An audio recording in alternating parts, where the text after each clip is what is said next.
Hello everyone, good evening. तो कैसे हैं आप लोग? आशा करते हैं आप लोग बहुत अच्छे होंगे, स्वस्थ होंगे और मन लगा करके पढ़े होंगे। और अभी के क्लास के लिए एकदम आप लोग पूरे तैयार हैं, फुल्ली एनर्जेटिक, है ना? चलिए, तो कल के क्लास में हम लोगों ने क्या पढ़ा था? मोल कॉन्सेप्ट में स्टेशियोमेट्री कॉन्सेप्ट। और हम लोग पढ़े थे इसमें कि सबसे इम्पॉर्टेंट है ये।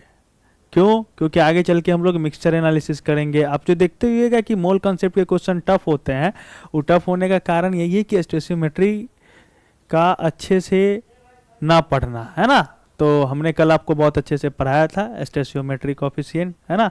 उसके बाद स्टेशियोमेट्री में हम लोग जाने थे क्या? Limiting reagent. लिमिटिंग रिएजेंट के बारे में अच्छे से जान के तब हम लोग आगे बढ़े थे क्वेश्चन के तरफ। और हम लोग कुछ क्वेश्चन को भी कर रहे थे। और कल के क्लास में लिमिटिंग रिएजेंट को हमने आपको सिखाया था, है ना? चलिए जल्दी से बताइए, लिमिटिंग रिएजेंट क्या था? लिमिटिंग रिएजेंट किसको कहते हैं? तो हम लोग क्या पढ़े थे लिमिटिंग रिएजेंट के लिए? कि जो रिएक्शन में सबसे पहले ख़त्म हो जाता है उसको क्या कहते हैं हम लोग? लिमिटिंग रिएजेंट कहते हैं। पढ़े थे ना कल के क्लास में?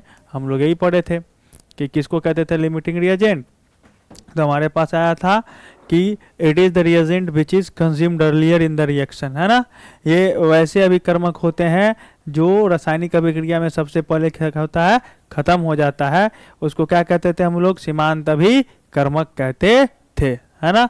तो हम लोग पढ़े थे कि सीमांत अभिकर्मक यहाँ पे what ever product is formed will be formed on the basis of limiting reagent. यानी कि अगर एक या एक से ज़्यादा रिएक्टेंट का मास हमको दे रखा हो तो हम लोग लिमिटिंग रिएजेंट का कॉन्सेप्ट निकालेंगे। यानी सबसे पहले लिमिटिंग रिएजेंट फाइंड कर लेंगे और लिमिटिंग रिएजेंट फाइंड करने के बाद क्या करेंगे हम लोग?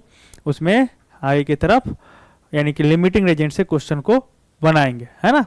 फिर हम लोग क्या किए थे कि कैसे आइडेंटिफिकेशन करते हैं लिमिटिंग रिएजेंट का। तो ये था हमारे पास आइडेंटिफिकेशन ऑफ लिमिटिंग रिएजेंट, कि हम कैसे पहचानेंगे कि ये अभिक्रिया में ये पदार्थ क्या है? लिमिटिंग रिएजेंट, सीमांत अभिकर्मक है। तो हम क्या बोले थे कि हमारे पास 3-4 स्टेप है। सबसे पहले क्या करते हैं? Right a balance chemical equation. सबसे पहले एक संतुलित रासायनिक समीकरण लिखते हैं। फिर क्या करते हैं हम लोग? Calculate the moles of each component. अभिक्रिया में जितने भी कंपोनेंट प्रेजेंट है ना, खास करके रिएक्टेंट में, उसके क्या मोल की संख्या नहीं, उसके मोल की संख्या निकालते हैं। और अब आपको पता होना चाहिए मोल की संख्या हम बहुत पहले पढ़ लिए हैं, तो आप लोग उसको बताइए मोल की संख्या कैसे निकालते हैं। अगर हमको द्रव्यमान ज्ञात है और मोल की संख्या निकालना है तो मोल की संख्या कैसे निकालते हैं? हाँ, तो हम लोग क्या पढ़ रखे हैं? मोल की संख्या बराबर दिया गया द्रव्यमान बट्टे मोलर द्रव्यमान। अच्छा, अगर नंबर ऑफ पार्टिकल्स दिया रहे और मोल की संख्या निकालना है तो कैसे निकालेंगे? हाँ, तो मोल की संख्या कैसे निकलेगा? परमाणु या अणु की संख्या बट्टे में वो गड्रो नंबर, है ना? चलिए नेक्स्ट बताइए, अगर हमको किसी गैस का आयतन पता हो तब मोल की संख्या निकालना हो तब कैसे निकालते हैं हम लोग? हाँ, तो उस गैस का दिया गया आयतन बट्टे में कितना? 22.7 लगा लो, 4 लगा लो, जो एसटीपी एनटीपी पे उतना लीटर, है ना? तो इस तरीके से मोल की संख्या हम लोग निकालते हैं। और मोल की संख्या निकालने के बाद क्या करना था कि जो भी स्टेशियोमेट्रिक कोफिशिएंट था उस स्टेशियोमेट्रिक कोफिशिएंट से उसके मोल की संख्या में क्या करना था? डिवाइड देना था। जैसे ये किए थे हम लोग कि सभी कंपोनेंट के मोल की संख्या में उसके स्टेशियोमेट्रिक कोफिशिएंट से भाग देने पर जिसका मान सबसे कम आएगा, यानी जो सबसे छोटा वैल्यू होगा वही क्या कहलाएगा? हमारा सीमांत अभिकर्मक कहलाएगा, है ना? ये हम लोग पिछले क्लास में अच्छे तरीके से देख लिए थे। फिर हमने आपको एक टेबल बना करके दिया था कि हम लोग कैसे कैलकुलेट करेंगे। तो इस तरीके से हम लोग बनाए थे कि ए बी सी डी कोई रिएक्शन है ना? और ये जो इसके आगे लगा हुआ इसका स्टेशियोमेट्रिक कोफिशिएंट है, ये सब क्या था? इसका स्टेशियोमेट्रिक कोफिशिएंट था। हम ये लेट कर लिए कि इसका मोल x है, इसका मोल y है, इसका मोल z है, इसका मोल क्या है? q। हमें मोल की संख्या पता चल गई तो हम लोग क्या काम किए? इसके स्टेशियोमेट्रिक कोफिशिएंट से डिवाइड किए। डिवाइड करने के बाद हमारे पास कोई वैल्यू आया जैसे p और q। हम मान लिए कि इसमें p क्या है? छोटा वैल्यू, q क्या है? बड़ा वैल्यू है। तो जो हमारा सबसे छोटा वैल्यू होता है वही क्या होता है? LR। तो ये क्या हो गया हमारे पास? लिमिटिंग रिएजेंट, सीमांत अभिकर्मक है। ठीक है, एग्जाम्पल भी लिए थे कि जैसे इसमें कौन सा हमारे पास सीमांत अभिकर्मक होगा, है ना? और फिर हम लोग इसके बाद क्या किए थे कि कुछ क्वेश्चन भी किए थे। कल ये सारे क्वेश्चन कर लिए थे। आई होप आप लोग को इसमें कोई दिक्कत ना हो। इस तरीके के हमने कल बहुत सारे क्वेश्चन किए थे। ये भी क्वेश्चन था, है? चलिए, ये भी क्वेश्चन कर लिए थे, ये भी कर लिए थे। हाँ, अब चलते आगे आगे आज के क्लास का क्वेश्चन। तो क्वेश्चन क्या है आपका, x ग्राम CaCO3 का संपूर्ण दहन कराने पर 28 ग्राम अवशेष प्राप्त होता है, तो x का मान ज्ञात करें। अच्छा क्वेश्चन, कैसे बनाएंगे बताइए। तो सबसे पहले क्या काम किया जाए कि x gram completely burn in air, है ना। तो चलो CaCO3 का बताओ, बर्न कराएंगे CaCO3 को तो क्या मिलेगा। तो बड़ा सिंपल सी चीज़ है ना बाबूरे, CaCO3 है कैल्शियम कार्बोनेट, यानी हीट कराओ क्या दे देगा CaO, और साथ में क्या दे देगा CO2 कार्बन डाइऑक्साइड गैस दे देगा, है ना। बताओ इतना में किन्हीं को कोई दिक्कत। तो बोला कि CaCO3 का मास कितना है x ग्राम, डन। चलिए x ग्राम, ये हमारे पास कितना है x ग्राम है। तो हमको x की वैल्यू बताना है कि क्या होगा। तो हम लोग कैसे बताएंगे, ध्यान से बताओ। एक मोल है, अभी इसको हटा लेते हैं हम लोग, कि हम लोग सिर्फ रिएक्शन से पढ़ते हैं। कि आप बताइए कि एक मोल CaCO3 का अगर हम लोग विघटन कराएं या ऑक्सीजन की उपस्थिति में जलाए तो कितना मिला है हमको, एक मोल CaO मिला है और एक मोल क्या मिला है हमको CO2 मिला है। यानी हम ये कह सकते हैं, बताइए कि अगर एक मोल को कराते तो इतना मिलता, यस और नो। अब बताइए कि अगर हम एक मोल का मास कितना होता है बताओ 100 ग्राम, तो हम ये कह सकते हैं कि अगर 100 ग्राम CaCO3 का विघटन होता तो इससे हमको कितना मोल मिलता बताओ CaO। तो बताओ CaO कितना मिलता, तो यहाँ पर कितना हो जाता है, कैल्शियम कितना है, कैल्शियम हो गया आपके पास 40 और ऑक्सीजन कितना हो गया आपके पास 16, यस और नो 16, तो यानी 56 ग्राम मिलता, डन है। तो 56 ग्राम CaO कब मिलता हमारे पास, जब हम क्या काम कराते, एक मोल यानी 100 ग्राम CaCO3 को विघटन कराते तो कितना मिलता हमको 56 ग्राम मिलता। लेकिन बताओ हमको मिला कितना है CaCO, हमको मिला है 28 ग्राम।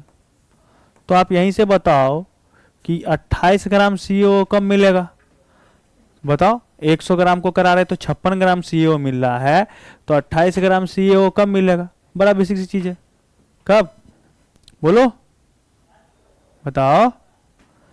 50 कितना से, 50 ग्राम CaCO3 से मिलेगा कि नहीं मिलेगा। तो ये हो गया कि ओरली ऐसे हम क्वेश्चन को सॉल्व कर ली। चाहे तो हम लोग और भी कुछ कर सकते हैं, क्या हम लोग ये कह सकते हैं कि 100 ग्राम CaCO3 है ना, इसके विघटन से हमको 56 ग्राम मिला है CaO, ठीक। तो चलो अपोजिट चलते हैं, बताओ अगर 1 ग्राम CaO मिलता तो 1 ग्राम CaO कितना CaCO3 को विघटन कराने पे मिलता, 100/56 ग्राम। तो बताओ हमको कितना मिला है 28 ग्राम CaO। 28 ग्राम CaO कितना ग्राम CaCO3 के विघटन कराने पे मिलता, 100/56 गुने 28 ग्राम CaCO3। तो बताओ कितना आ जाता, 28 दूनी 56, 50 दूनी 100, तो कितना आ जाता 50 ग्राम CaCO3। तो यहाँ पर x का वैल्यू कितना हो जाएगा बाबू रे 50, डन। बतलाइए क्या आपको इस क्वेश्चन में कोई दिक्कत। चलिए आगे चलते हैं, नेक्स्ट हमारे पास एक और अच्छा सा क्वेश्चन है। क्या कह रहा है, 0.5 मोल BaCl2 0.2 मोल Na2SO4 के साथ मिश्रित करने पर Ba3PO4 ट्वाइस के अधिकतम मोल की संख्या की गणना करें। अच्छा क्वेश्चन है, यानी क्वेश्चन कह रहा है कि 0.5 mole of BaCl2 is mixed with 0.1 mole of Na, क्या है आपके पास Na2SO4, 0.2 मोल ऑफ Na2SO4, ठीक है। कैसे बनाएंगे बताओ। तो बड़ा सिंपल है ना, क्या करेंगे बताओ। बोला कि BaCl2 है, तो BaCl2 किसके साथ मिल रहा बाबू रे, Na2SO4 के साथ। तो क्या मिला रहा है प्रोडक्ट, बताओ Na2SO4 1 मिनट, यहाँ पर ना एक तो है कि यहाँ पे क्या होना चाहिए Na3PO4, ओके। थोड़ी सी यहाँ पे ये सही किया जाए ताकि प्रोडक्ट बन जाए, है ना। ये होता शायद आपका Na3PO4। चलिए डन। अब हम लोग सॉल्व कर लेते हैं, ठीक है। अब देखो Na3PO4 के साथ अभिक्रिया करता है, तो बताओ ये कैसे बनाएगा, क्या प्रोडक्ट बनाएगा बताओ तो। Ba किस में टूटेगा, Ba पे डबल प्लस, 2Cl पे माइनस, यहाँ 3Na पे प्लस और PO4 पे ट्रिपल माइनस। तो कौन सा अभिक्रिया हो जाएगा यहाँ पे, द्विविस्थापन रासायनिक अभिक्रिया, डबल डिस्प्लेसमेंट रिएक्शन। तो Ba इसके साथ रिएक्शन करेगा और ये इसके साथ, है ना। तो बताओ तो क्या आ जाएगा अपने पास, जल्दी बोलो। तो हम लोग यहाँ से क्या लिख सकते हैं, ये बना लिया Ba3PO4 का होल ट्वाइस, है ना। और साथ में कैसे बना, इसका वैलेंसी 2 और इसका वैलेंसी क्रॉस मल्टीप्लिकेशन कर देंगे, है ना। और साथ में क्या बन रहा है, NaCl बन रहा है। तो बैलेंस कर लिया जाए क्या। तो इधर क्लोरीन Ba3 है तो यहाँ 3 लगाना पड़ेगा, और यहाँ 3 लगाए तो क्लोरीन कितना हो गया बाबू रे, 3 2 जो 6, तो यहाँ पे 6 लगा दिए। अब बताओ कि हमारे पास सोडियम कितना था यहाँ पे 6, तो यहाँ पे 2 लगाना पड़ेगा, है ना। फॉस्फोरस कितना है 2, फॉस्फोरस 2। ऑक्सीजन कितना हो गया अपने पास 4 2 जा 8, 4 2 जा 8। चलिए अभिक्रिया हमारा संतुलित है। सबसे पहले बताइए कि हमने जो ये अभिक्रिया किया बोर्ड पे राइट किया, क्या आपको समझ में आया। हाँ चलिए ठीक है। फिर अगर आपको ये चीज़ें समझ में आ गई है तो ध्यान से देखो, ठीक है, कैसे हम लोग सॉल्व करेंगे। हमने संतुलित भी कर लिया है, अभिक्रिया कैसे हुआ ये भी देख लें। अब बताओ यहाँ गौर से क्या कह रहा है क्वेश्चन, कि इतना के साथ करने पर Ba3PO4 के अधिकतम मोल की संख्या की गणना करें। तो हमारे पास इसका मोल पता है 0.5 मोल, इसका मोल पता है 0.2 मोल। बताओ हमको मोल पता है तो हम लोग क्या निकालेंगे यहाँ से, लिमिटिंग रिएजेंट, है ना। तो सीमांत अभिकर्मक कैसे ज्ञात करेंगे बताइए। सबके स्टोइचियोमेट्रिक कोएफिशिएंट से डिवाइड देंगे। तो बताओ अगर इसको स्टोइचियोमेट्रिक कोएफिशिएंट से डिवाइड देंगे तो BaCl2 का स्टोइचियोमेट्रिक कोएफिशिएंट कितना 3, और इसका स्टोइचियोमेट्रिक कोएफिशिएंट कितना बताइए 2। तो ये वैल्यू 0.5/3, ये वैल्यू कितना आ जाएगा अप्रोक्सीमेटली 0.16, और ये वैल्यू कितना आ जाएगा 0.1। तो अब बताओ ये दोनों में छोटा वैल्यू कौन है, 0.1 छोटा है या 0.16 छोटा है। तो 0.1 क्या है, लिस्ट वैल्यू है। अगर ये लिस्ट वैल्यू है यानी कम वैल्यू है तो ये क्या होगा हमारे पास LR लिमिटिंग रिएजेंट, है ना। और इसी लिमिटिंग रिएजेंट से अब क्वेश्चन को प्रोसीड करेंगे। तो आप हमको बताइए कि अगर हमारे पास 2 मोल Na3, 2 मोल, ध्यान से सुनिए, 2 मोल Na3PO4 का होल ट्वाइस है, तो इससे कितना मोल Ba3 बन रहा है। तो हम कह रहे हैं कि 1 मोल Ba3PO4 का होल ट्वाइस बन रहा है। आई बात समझ में, है ना। हमने लिमिटिंग रिएजेंट निकाल लिया। अब हम देख रहे हैं एक्चुअल क्वेश्चन में कि 2 मोल से कितना बन रहा है, 1 मोल बन रहा है। तो आप हमको बताइए कि 1 मोल से कितना बनेगा। 1 मोल Na3PO4 के होल ट्वाइस से कितना बनेगा, तो 1/2 मोल Ba3PO4 के होल ट्वाइस का निर्माण होगा, है ना। अब हमसे क्वेश्चन में क्या दे रखा है बाबू रे, कि आपको कितना का निकालना है, 0.2 मोल कर रहा है ना, 1 मोल तो नहीं कर रहा है, कितना कर रहा है 0.2 मोल। तो बताइए 0.2 मोल Na3PO4 के होल ट्वाइस से कितना मिलेगा? तो 1/2 इंटू 0.2 मोल मिलेगा। तो बताओ ये तो कितना आ जाएगा? 0.1 मोल Ba3PO4 का होल ट्वाइस। ये आपका आंसर मोल में, किसमें है? मोल में। अच्छा, अगर हमसे किस में पूछता? मास में, तो क्या करते? इसके मोलर मास से गुना कर देते हैं, है ना? बतलाइए, इतना बात समझने में कोई दिक्कत? चलिए आगे चले। नेक्स्ट देखते हैं हमारे पास क्या है। नेक्स्ट है, अच्छा ये क्वेश्चन है, अच्छा क्वेश्चन है। देखिए क्या कह रहा है क्वेश्चन। 8 ग्राम मीथेन को O2 के 4.48 लीटर के साथ STP पर जलाया जाता है। STP पर उत्पादित CO2 गैस की मात्रा ज्ञात करें। अब देखो ध्यान से, ये क्वेश्चन इंटरेस्टिंग कैसे बन जाता है। हमको इसमें क्या दे रखा है? आयतन दे रखा है ना, और मीथेन का द्रव्यमान दे रखा है, ठीक। और हमको क्या ज्ञात करना है? STP पर उत्पादित CO2 गैस के मात्रा यानी कि द्रव्यमान की गणना करनी है। कैसे करेंगे बताइए? मीथेन का फॉर्मूला क्या होता है? CH4। बताइए मीथेन क्या हाइड्रोकार्बन है या नहीं है? मीथेन हाइड्रोकार्बन है या नहीं है? हाँ बिल्कुल है। अगर मीथेन हाइड्रोकार्बन है तो अगर इसका दहन कराएंगे तो बताइए क्या मिलेगा हमको?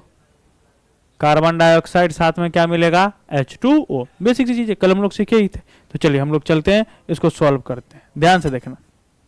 तो कितना है बाबू रे? CH4 है, मीथेन है, O2 के साथ करा रहे हैं, तो क्या देगा बाबू रे? CO2 कार्बन डाइऑक्साइड प्लस में क्या दे देगा? H2O liquid. डन। अब हमारा काम क्या है? पहले संतुलित कर लो।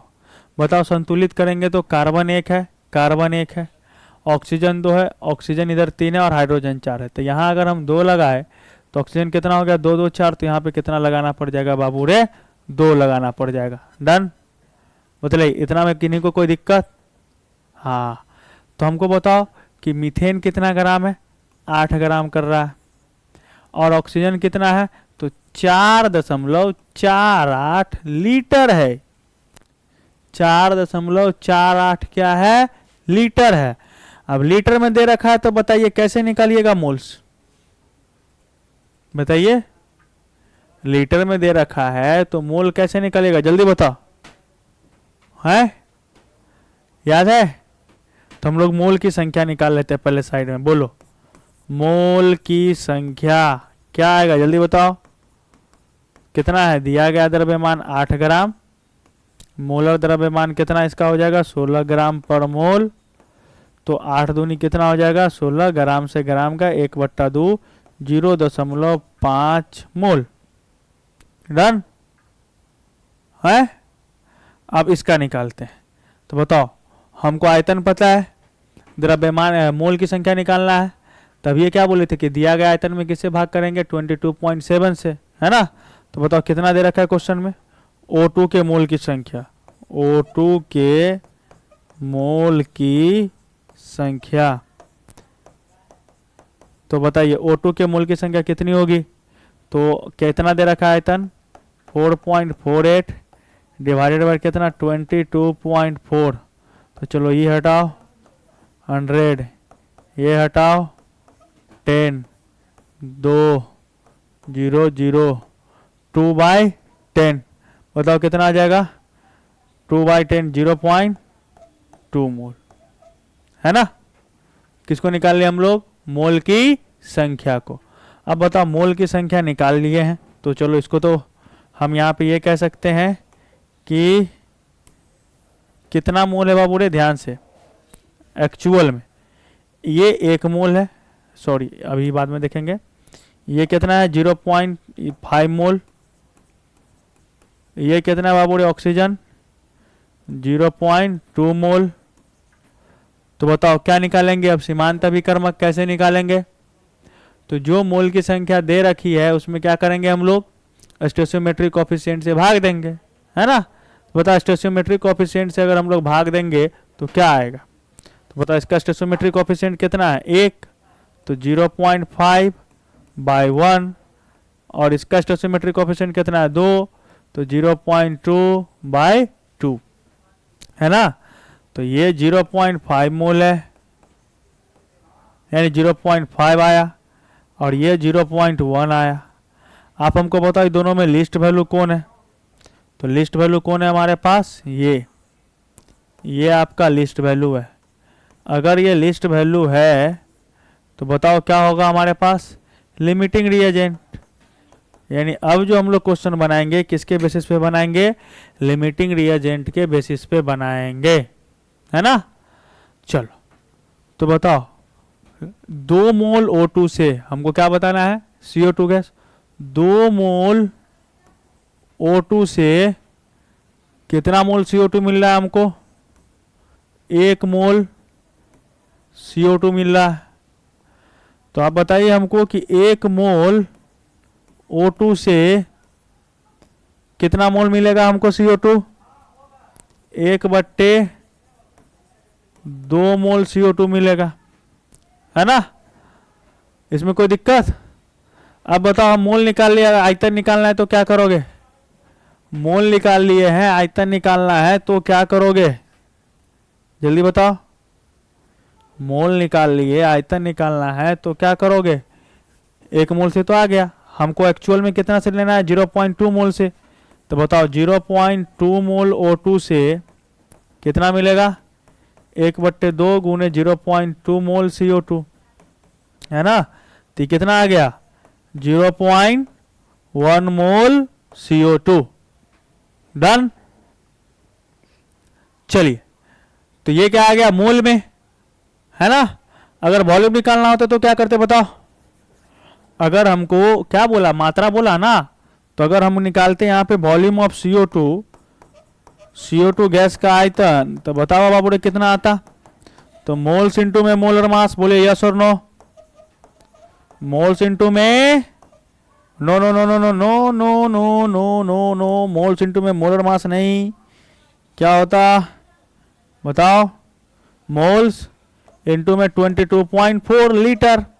तो 0.1 इंटू में 22.4 लीटर, यही रह जाता। अपना सॉल्व कर लेते हैं, कितना आ जाता बताओ, ये वैल्यू आपको कितना आ जाता, 2.24 लीटर। तो ये आपके पास आ जाता 2.24 लीटर। अगर आपसे आयतन ना पूछ करके द्रव्यमान पूछता तो बताओ CO2 का द्रव्यमान कितना होता, बोलो। CO2 गैस का द्रव्यमान कितना होता, तो कितना है बाबू रे, मोल कितना है 0.1 इंटू में मोलर मास निकालना है तो किससे मल्टीप्लाई करेंगे, 40 से। 44 CO2 का मोलर मास होगा ना, हमको मोल्स पता है, और द्रव्यमान निकालना है तो क्या होता है, मोल्स इंटू मोलर मास। तो क्या लिखेंगे हम लोग, यह आ जाएगा आपके पास 4.4 ग्राम। डन है, किन्हीं को कोई दिक्कत। देखो बड़ा बेसिक सा चीज़ है, और ये भी चीज़ है कि जिन लोगों को ये चीज़ें ना समझ में आ रहा हो तो सबसे पहले पिछले वाले क्लास को रिवाइज करो। रिवाइज करने के बाद जो हमारा बेसिक सा कॉन्सेप्ट है, 4 तीर तो लगाना है कि जब भी हमको पता चले क्या कि क्वेश्चन में 1 या यानी 2 या 2 से ज़्यादा रिएक्टेंट का मान दे रखा है। अब मान में क्या क्या दे सकता है, द्रव्यमान दे सकता है, आयतन दे सकता है, मोल दे सकता है ना। और हमसे फिर पूछ रहा है प्रोडक्ट का फॉर्मेशन कितना होगा, ये सब अगर क्वेश्चन में पूछे जा रहा है तो फिर हमारा काम क्या है कि लिमिटिंग रिएजेंट निकालना। लिमिटिंग रिएजेंट कैसे निकालेंगे, तो बड़ा सिंपल था, 4 स्टेप फॉलो करना। सबसे पहले संतुलित रासायनिक समीकरण लिखेंगे। संतुलित रासायनिक समीकरण लिखने के बाद सभी के स्टोइकोमेट्रिक कोएफिशिएंट को भी डिनोट कर देंगे कि कितना है। फिर सबके मोल की संख्या ज्ञात कर लेंगे। मोल की संख्या ज्ञात करने के बाद क्या करना है हम लोगों को बताओ, सबको उसके स्टोइकोमेट्रिक कोएफिशिएंट से डिवाइड देंगे। जो हमारा लिमिटिंग रिएजेंट, जो सबसे छोटा वैल्यू आएगा वही क्या होगा हमारा लिमिटिंग रिएजेंट, और हम लोग लिमिटिंग रिएजेंट से क्वेश्चन को सॉल्व करेंगे। इस क्वेश्चन में भी हम लोग वही किए थे। क्या किए बताइए। तो सबसे पहले हमारे पास दे रखा था कि मीथेन ग्राम, तो हमने अभिक्रिया लिख दिया। ये भी एक इंपॉर्टेंट चीज़ है, आपको अभिक्रिया लिखने आनी चाहिए। हमने आपको पिछले क्लास में सिखाया है और अभी भी सिखाया है। खासकर ज़्यादातर क्वेश्चन अगर हाइड्रोकार्बन पे मिले तो आसान है कि हाइड्रोकार्बन का आप दहन कराओगे तो क्या मिलेगा, कार्बन डाइऑक्साइड, और साथ में क्या मिलेगा आपके पास H2O मिलेगा। यस और नो। लेकिन और भी जो अभिक्रिया है जैसे डबल डिस्प्लेसमेंट रिएक्शन यानी विस्थापन अभिक्रिया, द्विविस्थापन अभिक्रिया, उदासीनीकरण अभिक्रिया, ये सब आपको आनी चाहिए। कहाँ पे एसिड बेस का कॉन्सेप्ट लगेगा ये सब भी थोड़ा थोड़ा। तो ये कहाँ से होगा, क्वेश्चन के प्रैक्टिस पे, इसलिए मैं क्वेश्चन करा रहा था। ठीक है, बताइए ये क्वेश्चन समझने में किसी को कोई दिक्कत? नहीं, चलो आगे चलते हैं। नेक्स्ट देखते हैं। ये भी एक अच्छा क्वेश्चन है। How many ammonia will be form from 0.5 mole of N2 and 1.5 moles of H2। यानी क्वेश्चन कह रहा है बाबू रे कि 0.5 मोल N2, 0.5 मोल N2 और 1.5 मोल H2 अभिक्रिया करके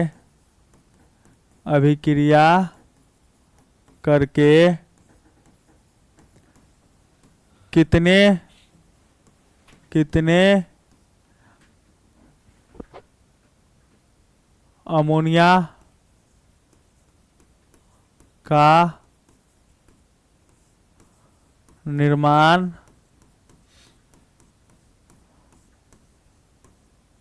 करेंगे। यानी बेसिकली अमोनिया का निकालना है हमको कि कितना अमोनिया बनेगा। ठीक है, चलो बनाओ। कैसे बनाओगे क्वेश्चन? तो N2 है, प्लस में क्या है, H2 है, क्या बना रहा है, NH3। तो हमने बैलेंस इक्वेशन लिख दिया। यस और नो है? बताओ, आंसर कमेंट करो कितना आएगा। हाँ, तो हम लोग क्या लगाएंगे इसमें, लिमिटिंग रिएजेंट का कॉन्सेप्ट लगाएंगे, है ना। तो बताओ कितना है, N2 कितना है, 0.5 मोल। H2 कितना है, H2 है आपके पास 1.5 मोल। बताओ लिमिटिंग एजेंट के लिए क्या करते हैं हम लोग, क्या लगाते हैं formula, moles upon stoichiometric coefficient. हाँ, यही ना लगाते हैं। लिमिटिंग रिएजेंट के लिए फॉर्मूला क्या करते हैं, तो हम लोग पढ़े हैं ना कि जो भी मोल्स है उसमें उसके स्टोइकियोमेट्रिक कोएफिशिएंट से डिवाइड दे देंगे। तो मोल से 0.5, इसका स्टोइकियोमेट्रिक कोएफिशिएंट 1, तो चलो 1। मोल से 1.5, स्टोइकियोमेट्रिक कोएफिशिएंट 3, तो 3। बताओ यहाँ से वैल्यू कितना आ जाएगा, 0.5 और 3 5 15। ये वाला वैल्यू आपको कितना आ जाएगा लगभग बाबूरे, ये 3 5 15, यानी ये भी आ जाएगा 0. कितना, दोनों सेम वैल्यू आ जाएगा क्या, 0.5 और ये भी 0.5। अब बताइए दोनों वैल्यू सेम आ गया तो किसी से भी बना सकते हैं क्वेश्चन, दोनों में से, है ना। तो चलो बनाओ, आंसर सेम आना चाहिए लेकिन ये इंपॉर्टेंट है। ठीक है, तो बताओ अगर यहाँ से चले तो 1 मोल N2 से क्या बन रहा है, 2 मोल NH3 बन रहा है ना।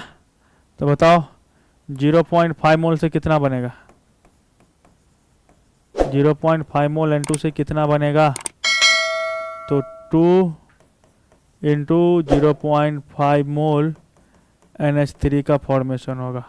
ठीक है, तो 2 इंटू 0.5 मोल कितना आ जाएगा बाबूरे, 1.0 मोल। डन। बतलाइए, कोई दिक्कत? चलो आगे चलें, नेक्स्ट चलते हैं। ये भी एक अच्छा क्वेश्चन है।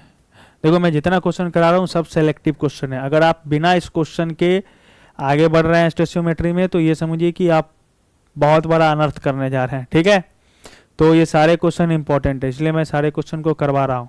मोल कंसेप्ट में फंसने का सिर्फ एक ही कारण है कि ज़्यादा क्वेश्चन ना करना। आप जितना ज़्यादा क्वेश्चन करेंगे आपके कॉन्सेप्ट उतने ज़्यादा अच्छे रहेंगे, आप उतना जल्दी सीखिएगा, है ना। मेरा काम है सिखाना और आपका काम क्या है, सीखना।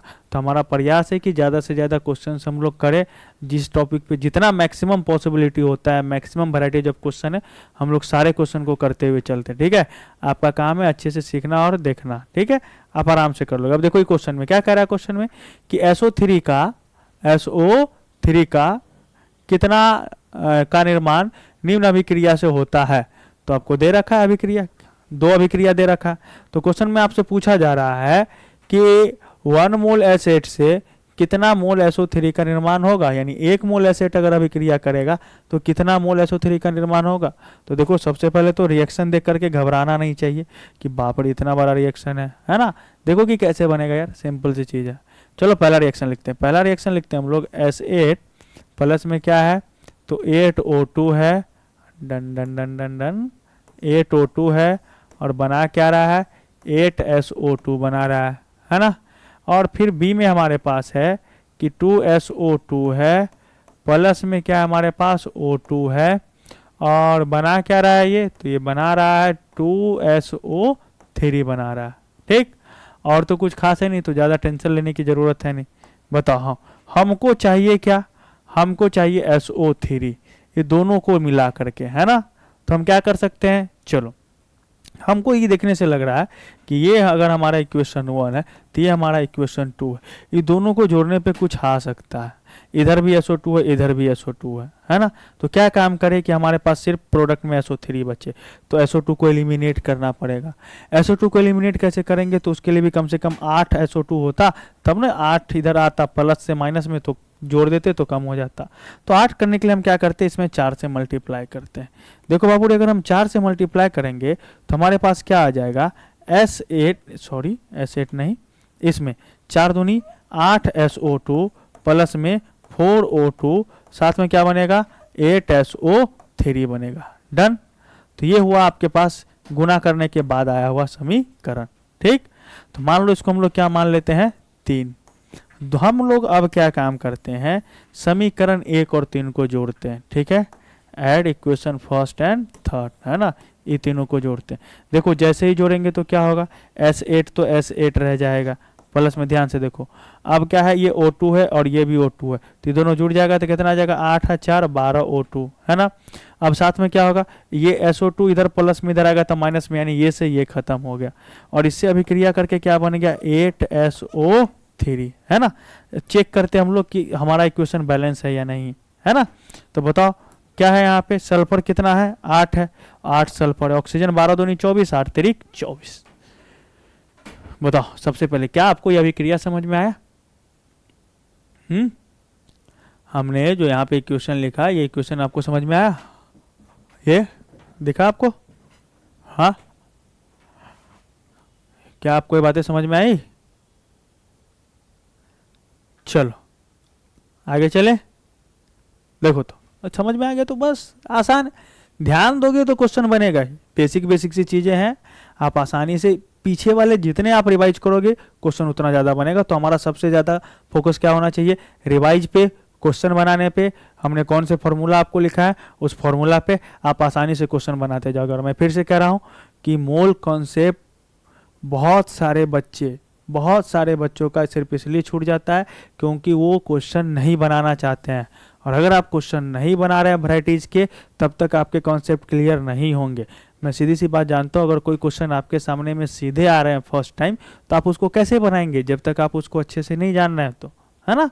तो हमारा काम क्या है कि मैं जब क्वेश्चन करा रहा हूँ कोई, तो आप उसको बहुत अच्छे ध्यान से देखिए कि हम क्वेश्चन को कैसे बना रहे हैं, क्वेश्चन में कौन सा डेटा गिवन है, कौन सा डेटा निकालना है, हम कैसे अप्रोच लगा रहे हैं, आप सीखिए। फिर उसके बाद आप क्या करो, जब मैं आपको क्वेश्चन दूँ तो आप उस क्वेश्चन को बनाओ। आपके पास क्वेश्चन बनाने के लिए बहुत टाइम है ना, बहुत टाइम कहने का मतलब आपके पास अपना बुक है, आपके पास PYQ, आप उन सारे क्वेश्चन को लगाइए। लेकिन जब मैं यहाँ पे क्वेश्चन करा रहा हूँ तो आप उसको अच्छे से सीखिए। ठीक, तो बताओ इस रिएक्शन में कोई दिक्कत नहीं, तो चलो हो गया, आसान काम कर लेते हैं हम लोग। तो क्या बोला गया है कि 1 मोल एसिड से कितना मोल SO3 का निर्माण होगा। तो हमने इस रिएक्शन को लिख लिया है, तो इस रिएक्शन को हम आसानी से अब इधर साइड में लिख लेते हैं, है ना। क्या है, एसिड है और प्लस में क्या है बाबू रे 12O2 है, और इससे बन क्या रहा है 8SO3 बन रहा है ना। तो चलो बताओ 1 मोल से कितना SO3 बन रहा है, देखो तो रिएक्शन में संतुलित है ना। 1 मोल से कितना SO3 बन रहा है, 8 मोल SO3 का बन रहा है। 1 मोल एसिड से कितना मोल SO3 बन रहा है बाबू रे, 8 मोल SO3 बन रहा है ना। तो या तो मोल में पूछे तो आप इतना आंसर दे दो, और अगर मास पूछेगा तो बताओ मास में कैसे क्या काम करेंगे हम लोग, मल्टीप्लाई कर देंगे, है ना। किससे मल्टीप्लाई करोगे बताओ, मास पूछे तो आप किससे मल्टीप्लाई करोगे, बोलो। तो हमको मोल पता है, यानी हम लोग बोले यहाँ पर कि 1 मोल S8 से 8 मोल SO3 की प्राप्ति होती है, यानी हो रही है। तो हमको तो मोल निकल गया। तो बताओ द्रव्यमान निकालना हो तो बताओ मास बराबर क्या होता है? मास बराबर क्या होगा? मोल्स इनटू मोलर मास, है ना। बोलो बाबू, मोल्स कितना है? कितना मिला? 8। SO3 का मोलर मास निकालो तो कितना होगा? तो 1 सल्फर है, 1 सल्फर का कितना होगा? 32, और 3 ऑक्सीजन का 48। तो 8 2 10 के 0, हाथ में 1, 4 3 7 1 8, 80 80 80 64 640 ग्राम। बताइए, ये समझने में आप में से किन्हीं को कोई दिक्कत? हाँ, नहीं? अगर है तो बताइए। क्लियर है? चले आगे, चलो देखते हैं आगे। ओ, अब हम लोग आ गए हैं बहुत से इंटरेस्टिंग टॉपिक पे। बहुत ही मज़ेदार टॉपिक है आपका। ठीक, देखो मज़ेदार टॉपिक क्या, बड़े ध्यान से सुनो। Percentage yield. तो पहले समझते हैं कि परसेंटेज यील्ड का मतलब क्या है। बाबू रे, परसेंटेज यील्ड का मतलब है, एकदम बड़ा सिंपल से मतलब में ये समझो कि हमारी जो अपेक्षाएं हैं कितना आना चाहिए और एक्चुअल में कितना आ रहा है, उसका परसेंटेज। जैसे आप लोग तैयारी कर रहे हैं तो हम चाहते हैं कि आप सबका बोर्ड में टॉप करे आप लोग। तो आप लोग इस तरीके से तैयारी कर रहे हैं कि दिन रात एक कर दिए हैं तैयारी में, और पूरे सब कुछ छोड़ करके 10-10 घंटा 12-12 घंटा पढ़ाई में लगे हुए हैं कि हमारा बोर्ड में 90% मार्क्स है। और मैं भी आपको पढ़ा रहा हूँ, और मैं भी आपके रिजल्ट को देखते हुए कि जितना आप लोग का प्रेजेंटेशन रहता है, जितना आप लोग टेस्ट में अच्छे स्कोर करते उस आधार पे मैं कह रहा हूँ कि हाँ, आपका रिजल्ट 90% एंड एबव होगा। ठीक है, तो 90% एंड एबव क्या, एक एक्सपेक्टेड हमारी अपेक्षाएं हैं कि 90% से ज़्यादा होगी। लेकिन हुआ क्या, आपने बोर्ड एग्ज़ाम दिया। अब बोर्ड एग्ज़ाम देने में क्या है कि चलो एग्जैक्ट मानते 90% मैंने बोला है, बोर्ड एग्ज़ाम दिया, और बोर्ड एग्ज़ाम में आपका पेपर, सारा पेपर बहुत अच्छा गया है, आपने बहुत अच्छे से आंसर लिखे हैं, आपका रिजल्ट का बेहतर, और रिजल्ट के दिन आपको पता चले कि आपका मार्क्स 90% ना हो करके कितना है, 85%, या 90% ना होकर के आपका मार्क्स कितना है, 95%। यानी जो हमने एक्सपेक्टेड किया था, जो हमारी अपेक्षाएं थी, जो हमारी उम्मीदें थी, या तो उससे कम आ रहा, नहीं तो क्या आ रहा, उससे ज़्यादा आ रहा है ना। तो कितना परसेंटेज यील्ड है, हम जितना उम्मीद किए थे उसमें से कितना आया, वही क्या है, परसेंटेज यील्ड। ठीक, तो देखो ध्यान से हम लोग कैसे समझते हैं। मैं आपको इसका एक और कहानी सुनाता हूँ, बड़े ध्यान से सुनिएगा। ठीक, बचपन में आप लोग एक कहानी को बहुत अच्छे से सुने होंगे। चलिए हम ट्राई करते कुछ बनाने का, तो ट्राई किया जाए बनाने का। तो ये एक हम बनाते हैं, मान के चलिए कि ये एक स्पेशल किस्म की क्या है, एक स्पेशल किस्म की भैंस है। ठीक है, लेट मान लो, ठीक है ना। और इस भैंस को जो चढ़ाता है, जो चला रहा है, उसका नाम गौरी है। जिसके पास ये भैंस है उसका नाम क्या है, गौरी। और इस भैंस को बड़ा प्यार से रखता था। ठीक है, तो उसको ये क्या बोलता था, शंकर शंकर। इस तरीके से इस भैंस का नाम मिलके क्या हो गया, गौरी और शंकर मिलके गौरी शंकर। ठीक है, तो ये एक भैंस है, किसके पास, गौरी के पास, जिसका नाम क्या है, गौरी शंकर। अब ये जो भैंस है ये थोड़ा अलग किस्म का भैंस है। ऐसे तो सारी भैंसें कम से कम 10 लीटर 15 लीटर दूध देती है, लेकिन ये भैंस एक दिन में 2 लीटर दूध देती है। ठीक है, गौरी जो है बड़ा ही ईमानदार आदमी है, इतना ईमानदार आदमी कि 2 लीटर दूध में वो सिर्फ 2 लीटर पानी मिलाता है और इसको 4 लीटर बना करके मार्केट में बेचता है। 1 लीटर का दाम 50 रुपये है, वो वहाँ से 200 रुपये का अर्न करता है। डन। गौरी इतना ईमानदार है। 2 लीटर में सिर्फ कितना मिलाता है? 2 लीटर ही पानी मिलाता है, 2 लीटर से ज़्यादा पानी नहीं मिलाता है। ठीक है, और इससे अपना खर्चा पानी, अपना जीवन यापन चलाता है। अचानक क्या हुआ, ध्यान से सुनो मेरी बात को, कि ये गौरी को बहुत साफ सफाई से रखता था। गौरी जो है अपने भैंस को, गौरी शंकर को एकदम बहुत साफ सफाई करके रखता था, एकदम चमका के, है ना। डेली इसको नहलाता था, सारा काम करता था एकदम पूरा। एक दिन क्या हुआ कि गौरी है अपने भैंस को कहाँ ले गया? पोखर में नहाने के लिए गया, है ना। जब पोखर में नहाने के लिए ले गया तो गलती से, किसी कारणवश, हो सकता है कि इस भैंस का पैर फिसल गया और भैंस कहाँ चली गई? पानी में। इसी समय से बोलने गया कि गया भैंस पानी में। आई बात समझ में? भैंस कहाँ चली गई है? पानी में। और ये भैंस हमने बोला ये स्पेशल किस्म का भैंस है। स्पेशल किस्म के भैंस कहने का मतलब क्या है कि सारे भैंस को तैरने आता है, लेकिन इस भैंस को तैरने भी नहीं आता है। अभी पानी में फिसल गई भैंस पानी में। तब बेचारा गौरी रोने लगा, है ना। ये रहा गौरी।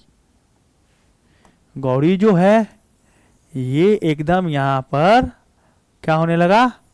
रोने लगा। अब इसके आंख से आंसू गिर रहे हैं, है ना। हे भगवान, क्या हुआ? मेरा जीवन यापन कैसे चलेगा, है? क्योंकि एक ही तो भैंस थी जिसको इतना मानते थे, मात्र 2 लीटर दूध देती थी, उसमें 2 लीटर पानी मिला के 4 लीटर मार्केट में बेचते थे तो 200 रुपया आता था, उससे जीवन यापन चलता था। बेचारा बहुत रोने लगा। अब सोच में पड़ गया कि क्या होगा, नहीं होगा। तो ये जो पोखरी है, इस पोखरी से क्या निकल के आते हैं? मान के चलो आते हैं जल देवता। ठीक है, जल देवता निकल के आए। जल देवता जैसे ही आए तो गौरी से पूछे, गौरी बताओ क्या हुआ, है ना। गौरी क्या कहते हैं? रोने लगा कि हे प्रभु, मेरे पास तो एक ही जीवन चलाने का उपाय था, वो थी मेरी गौरी शंकर। उसको हम बहुत प्यार से रखते थे, उससे जो दूध होती थी उससे अपना अर्निंग जो होता था, अपना जीवन यापन चलता था। बहुत ज़्यादा रोने लगा। अब जल देवता को थोड़ा गौरी पे दया आ गया।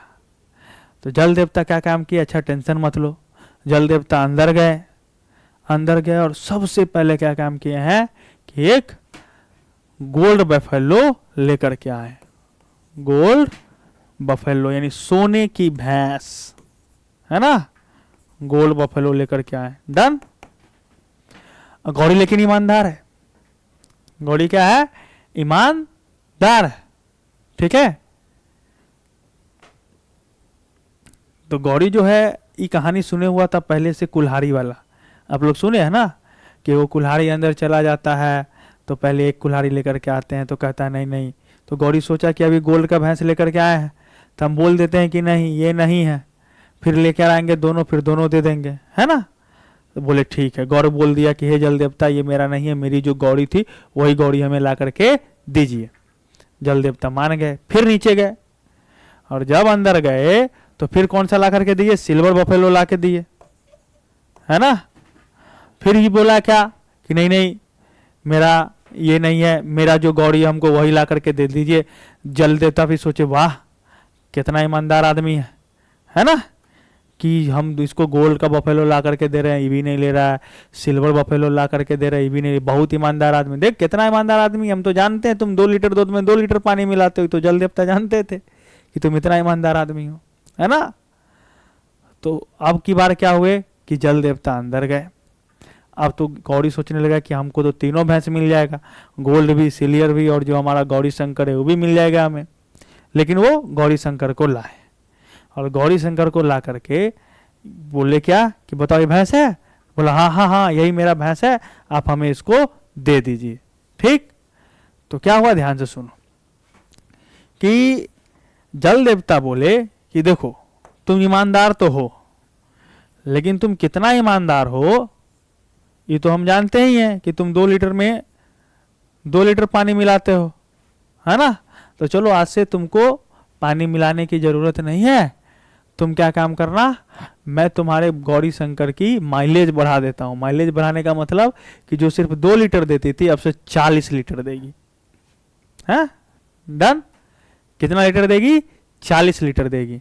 अब जब ये 40 लीटर देगी तो गौरी शंकर मन ही मन खुश होने लगा, है ना। मन ही मन क्या होने लगा, खुश होने लगा। गौरी के मन में लड्डू फूटा, है ना, कि वाह 40 लीटर दूध, 40 लीटर पानी, 80 लीटर, मार्केट वैल्यू अगर हुआ हमारे पास 50 तो 8 पंचे 40, एक दिन का 4000, एक दिन का 4000 मतलब महीने का 30 चौके 120, 1,20,000 रुपये मंथली। वाह, अभी खुश। गौरी मन में लड्डू फूटा। ये बोले ठीक है, मने मने खुश हो गया। अब क्या काम हुआ कि बेचारा गौरी जो है अपने गौरी शंकर को यानी भैंस को लेकर के घर आया। उसको अच्छा से नहला धुला करके बहुत अच्छे से साफ सुथरा करके जहाँ पे उसको रखता था वहाँ पे रखा। और जब शाम में यानी कि नेक्स्ट डे जब गौरी उससे दूध निकालने गया तो क्या हुआ पता है? गौरी गया तो क्या हुआ पता है? हुआ कुछ यूं कि गौरी को मिला सिर्फ 36 लीटर दूध। कितना मिला? 36 लीटर दूध। अब भगवान जी पे ये गुस्सा। भगवान जी तो बोले थे, जल देवता बोले थे 40 लीटर, मिला कितना? 36 लीटर। यस और नो? एक्चुअल कितना मिलना था? मिलना कितना था? एक्सपेक्टेड वैल्यू हमारे पास कितना था? 40। अब मिला कितना? 36। तो मैं बोलूँ बताओ कितना परसेंट मिला, है ना। तो 36 और कितना मिलना था बाबू रे? 40 इंटू में क्या करेंगे? 100। तो ये कितना आ जाएगा बताओ? 0 से 0 चला गया, 9 चौके 36 चला गया, यानी कितना परसेंट मिला? 90% मिला, है ना। 36 लीटर मिला मतलब एक्सपेक्टेड जितना उम्मीद था उसका कितना परसेंट मिला? 90% मिला। आई बात समझ में? तो इस कहानी का मोरल ऑफ द स्टोरी क्या था कि परसेंटेज यील्ड का मतलब है कि हमें कितना मिला है एक्चुअल अपॉन में हमें कितना मिलना चाहिए था एक्सपेक्टेड। ठीक है, तो दो वैल्यू, एक एक्चुअल या एक्सपेरिमेंटल कह लो, एक एक्सपेक्टेड या थ्योरेटिकल। जैसे कि गौरी शंकर का थ्योरेटिकल वैल्यू कितना था? कितना देती गौरी शंकर को दूध? कितना देना था? 40 लीटर देना था। और गौरी शंकर दी कितनी? 36। तो ये 36 लीटर क्या हो गया? इसका एक्चुअल हो गया ना कि एक्चुअल में इतना मिला, या इसको एक्सपेरिमेंटल कह लो। ये एक्चुअल या एक्सपेरिमेंटल हुआ ना। हाँ, और ये 40 जो था ये क्या है आपका? थ्योरेटिकल। 40 जो है ये क्या है आपका? थ्योरेटिकल वैल्यू या एक्सपेक्टेड जो उम्मीद थी। बताइए क्या आपको ये बातें समझ में आई? इसमें कोई दिक्कत? तो अब हम लोग देखते हैं परसेंटेज यील्ड का फॉर्मूला। ये तो था कहानी गौरी शंकर का। हमें उम्मीद है आपको ये कहानी अच्छी लगी होगी और आप लोग इसको सीखे होंगे। तो हम लोग फॉर्मूला देखते हैं कि क्या सीखें। तो जब भी हमको परसेंटेज यील्ड कैलकुलेट करना हो, है ना, जब भी, तो परसेंटेज यील्ड बराबर क्या लिखेंगे बाबू? ध्यान से सुनो, परसेंटेज यील्ड कि कितना हमको मिलेगा, है ना। तो परसेंटेज यील्ड बराबर हमेशा क्या होगा? एक्चुअल कितना मिला, है ना। तो actual upon experimental, actual upon experimental by में क्या? तो एक्सपेक्टेड जितना हमें क्या था? उम्मीद था, expected upon theoretical, expected upon theoretical. हर हमेशा आपको यही लगाना है formula.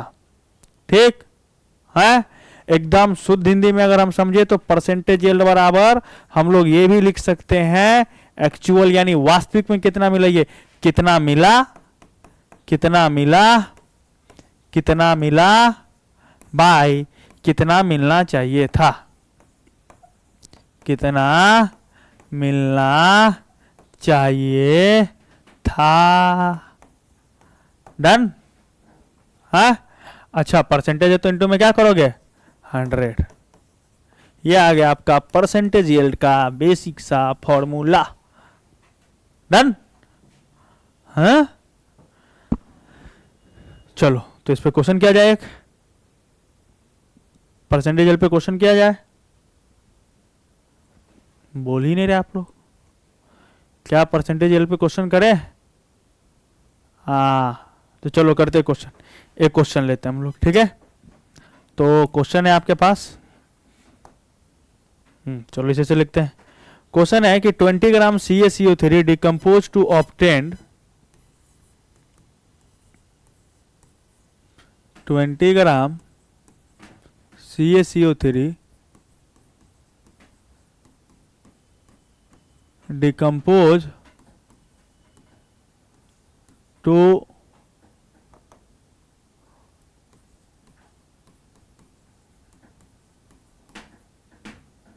obtained 5 gram of CO2, 5 gram of CO2, calculate percentage yield of CO2,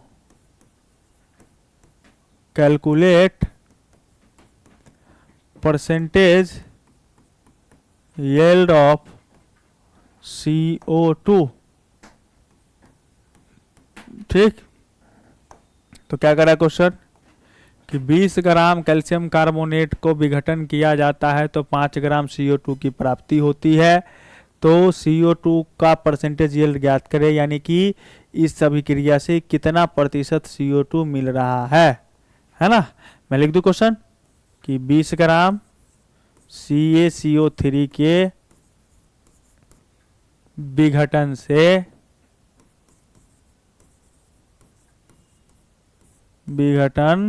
से क्या हो रहा है बाबूरे, 5 ग्राम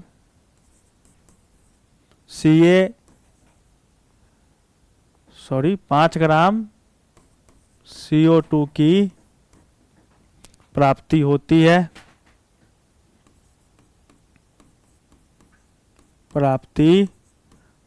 है, तो CO2 के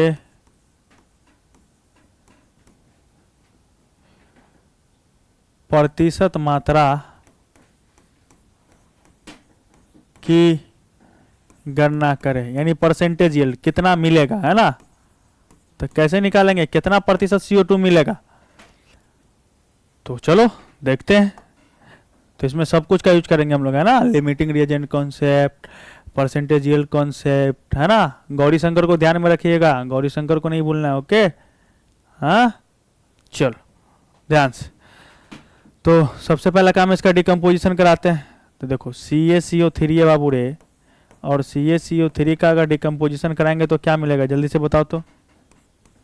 CaCO3 का डिकम्पोजिशन कराएंगे तो क्या मिलेगा, CaO प्लस में क्या मिलेगा बाबू रे, CO2 मिलेगा, है ना। तो एक बात बताओ कि अगर हम ये 1 मोल है तो 1 मोल का विघटन कराएंगे तो कितना मोल CO2 मिलेगा, 1 मोल मिलेगा। तो हम यानी यहाँ से ये कह सकते हैं कि 1 मोल CaCO3 के विघटन से 1 मोल CO2 की प्राप्ति होती है। अच्छा 1 मोल का मास कितना है बाबू रे, बताओ 1 मोल का मास कितना है, तो ये 100 ग्राम। तो हम ये कह सकते हैं कि 100 ग्राम CaCO3 से बताओ तो इसका मास कितना है CO2 का, 44 ग्राम CO2 की प्राप्ति होती है। तो 1 ग्राम CaCO3 का विघटन अगर कराएंगे तो कितना मिलेगा, 44/100 ग्राम CO2 की प्राप्ति होगी। और प्रश्न में कितना का कराया जा रहा है, 20 ग्राम का।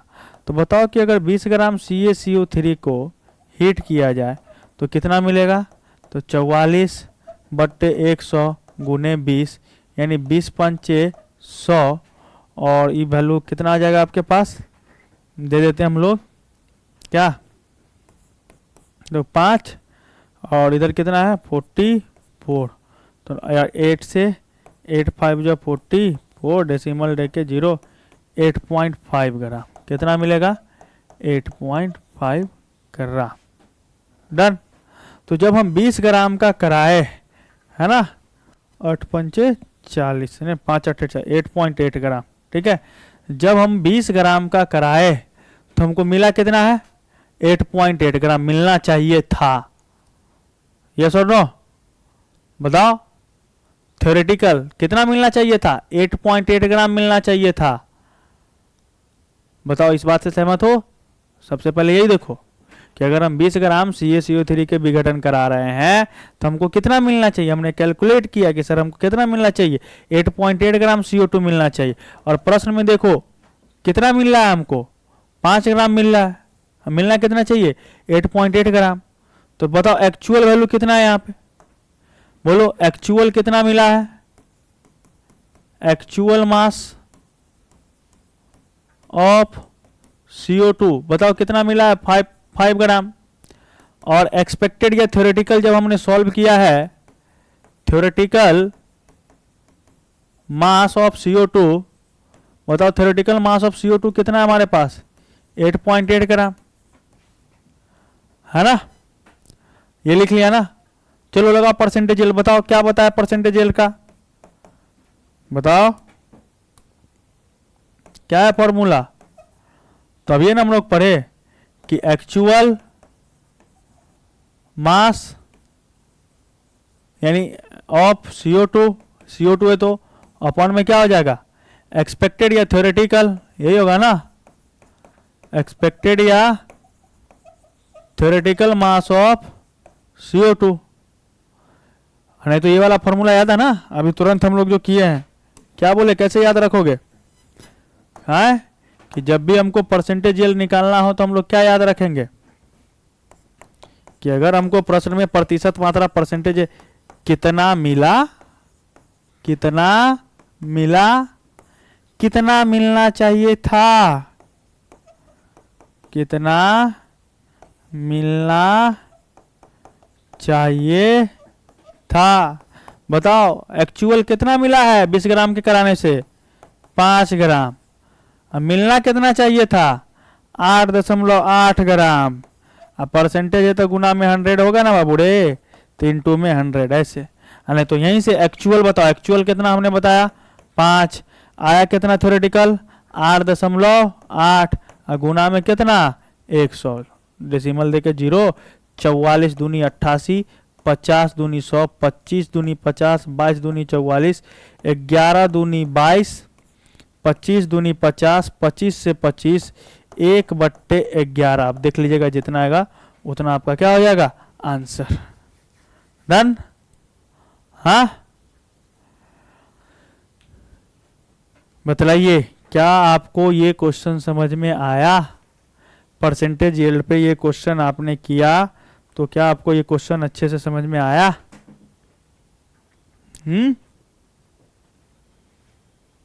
जल्दी।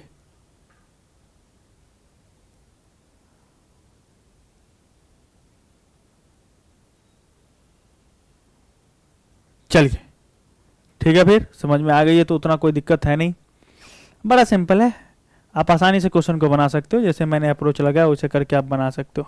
ठीक है, चलो तो एक और क्वेश्चन का है, हाँ आंसर दीजिएगा आप लोग। रेडी हैं? चलिए रेडी है तो क्वेश्चन है आपके सामने, क्या 0.4 मोल PCl5 combine with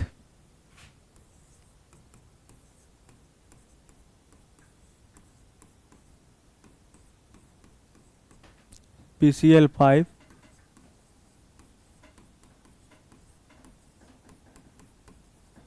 combined with 1.8 mole of H2O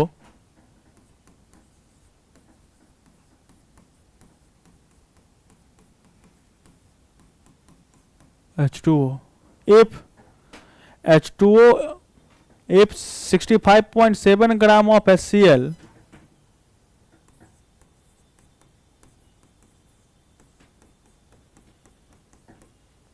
of HCl is formed, then the percentage yield of the reaction will be is formed, then the percentage yield of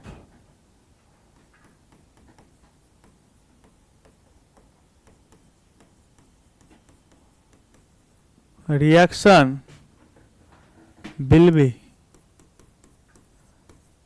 यानी question कह रहा है आपसे कि 0.4 मोल PCl5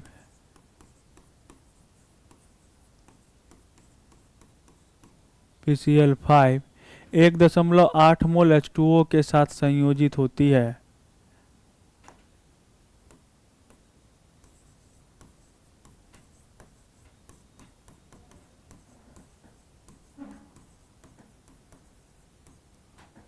के साथ संयोजित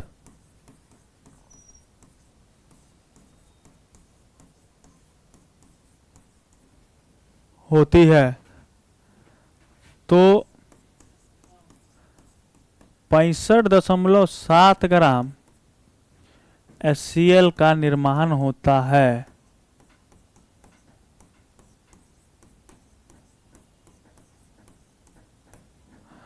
अभिक्रिया के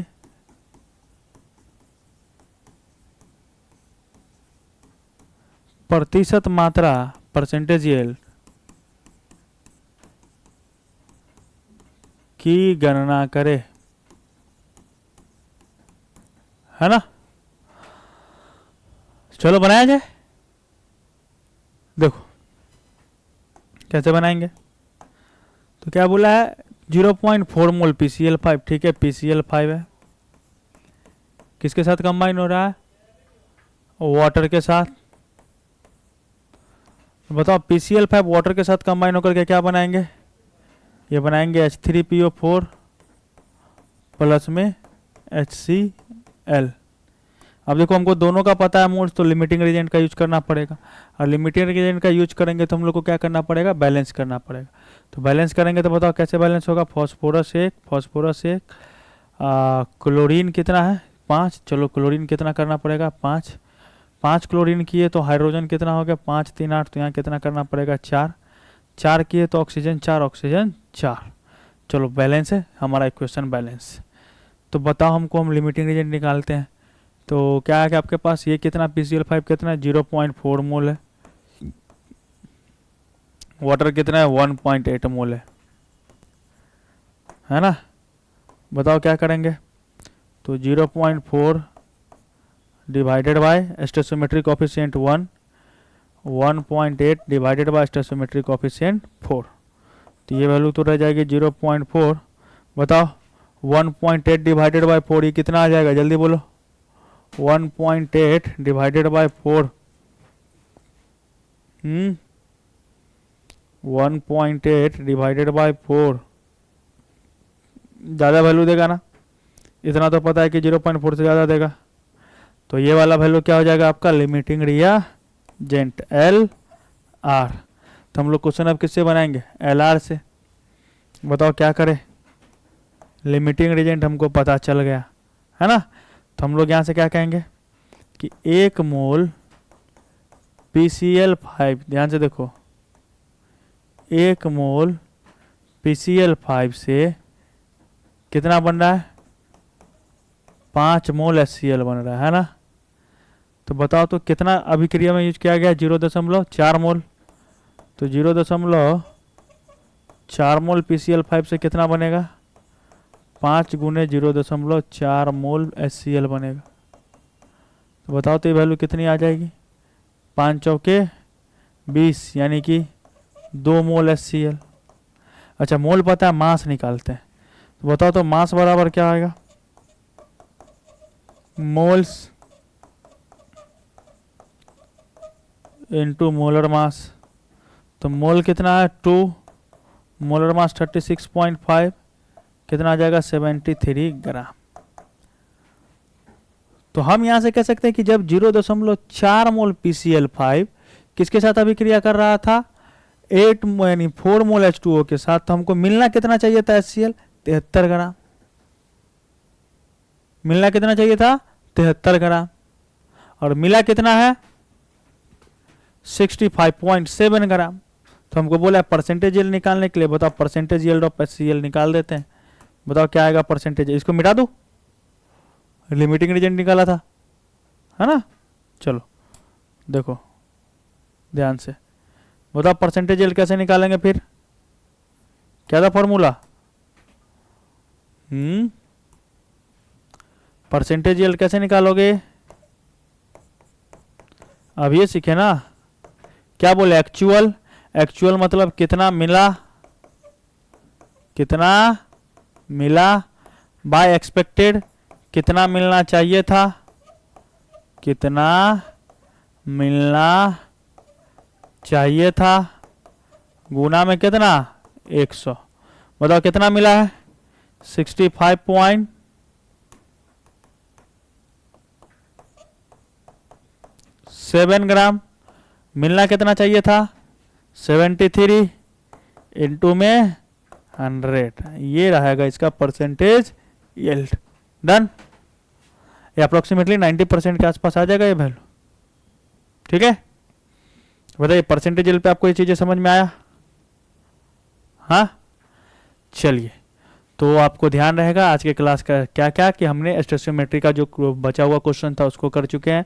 स्टोइचियोमेट्री पे क्वेश्चन करने के बाद हम लोग क्या सीखे हैं? परसेंटेज यील्ड को, और सबसे इंपॉर्टेंट है परसेंटेज यील्ड में गौरी शंकर की कहानी, आप उसको ध्यान रखेंगे। और ये जो मैंने आपको लिखाया है ये बहुत इंपॉर्टेंट फॉर्मूला है। ठीक है, ध्यान से। एक्चुअल मतलब कितना मिला, और एक्सपेक्टेड कितना उम्मीदें थी, है ना। हाँ ये चीज़ें, ठीक है। और ये जो हमने कहानी सुना है ये आपको कहानी भी याद होनी चाहिए। ठीक है, तो इस तरीके से हमने सारे क्वेश्चन को कर लिए हैं। अब हम लोग क्या है कि मिलते हैं नेक्स्ट क्लास में। नेक्स्ट क्लास में हम लोग परसेंटेज यील्ड पे कुछ क्वेश्चन करके परसेंटेज प्योरिटी को फाइंड करेंगे। परसेंटेज प्योरिटी को फाइंड करते हम लोग मिक्सचर एनालिसिस की तरफ चलेंगे। हाँ मैं जान रहा हूँ कि थोड़ा लॉन्ग जा रहा है लेक्चर, लेकिन ये है कि बहुत इंपॉर्टेंट है। अगर आप इस तरीके के क्वेश्चंस को नहीं करते हैं तो आपको आगे चल के बहुत दिक्कत होता है ना। तो जितना क्वेश्चन आपको कराया जा रहा है ये सफिशियंट है, आप इसको करें और अपने मॉड्यूल को लगाएं। ठीक, चलिए तो आज के लिए इतना ही, मिलते हैं नेक्स्ट क्लास में।